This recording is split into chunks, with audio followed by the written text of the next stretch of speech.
Hi అండి. Welcome to my channel. ఈరోజు మన ఛానల్లో ఎంతో కమ్మగా ఉండే పాలకూర పప్పుని ఎలా చేయాలో చూపిస్తానండి. చాలా టేస్టీగా ఉంటుంది. ఎవరైనా సరే ఈజీగా చేసేయచ్చు. ఇంక లేట్ చేయకుండా ప్రాసెస్లోకి వెళ్ళిపోదాం.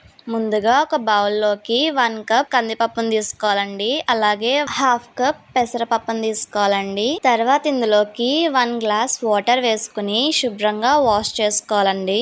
ఒక 2-3 టైమ్స్ వాష్ చేసుకున్న తర్వాత మూత పెట్టుకుని ఒక అరగంట నానబెట్టుకోండి. నానబెట్టుకోవడం వల్ల పప్పు అనేది ఫాస్ట్ గా ఉడుకుతుందండి. మరో పక్కన పాలకూరని కూడా శుభ్రంగా వాష్ చేసుకోవాలండి. ఒక 2-3 టైమ్స్ వాష్ చేసుకుని ఇలా కట్ చేసుకుని పెట్టుకోండి. తర్వాత పప్పు అనేది అరగంట నానిన తర్వాత 1 గ్లాస్ వాటర్ వేసుకోవాలి. తర్వాత మీరు ఏ కుక్కర్ లో అయితే పప్పును ఉడికించుకోవాలనుకుంటున్నారో ఆ కుక్కర్ లో అడుగున 2 గ్లాసెస్ వాటర్ వేసుకోవాలి. అలాగే దాని పైన మనం పప్పు నానబెట్టుకున్న గిన్నె ఉంది కదండి, దాన్ని పెట్టుకోవాలి. అలాగే పైన ప్లేట్ లో పాలకూరను వేసుకుని 3 పచ్చిమిరపకాయలను కూడా వేసుకుని కుక్కర్ మూత పెట్టుకుని పప్పును బాగా ఉడికించుకోవాలి. 3 విజిల్స్ తర్వాత పప్పు చూడండి బాగా ఉడికిపోయింది కదా, దీన్ని స్మాష్ చేసుకుని పక్కన పెట్టుకోండి. ఇప్పుడు స్టవ్ మీద ఒక కడాయిని పెట్టుకోండి. అందులోకి 1 స్పూన్ నెయ్యిని వేసుకోవాలి. అలాగే 1 స్పూన్ ఆయిల్ కూడా వేసుకోండి. ఆయిల్ హీట్ అయిన తర్వాత 4 వెల్లుల్లి రేకల్ని వేసుకోవాలి. తర్వాత పోపు దినుసులు అన్ని కూడా వేసుకోండి.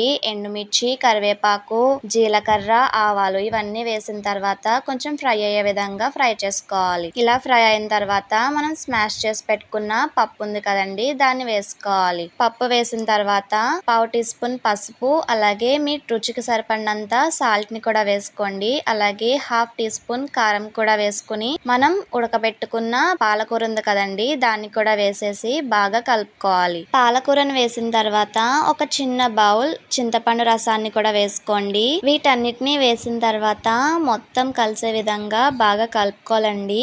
ఈ స్టేజ్ లోనే సాల్ట్ సరిపోయిందో లేదో కూడా చూసి అడ్జస్ట్ చేసుకోండి.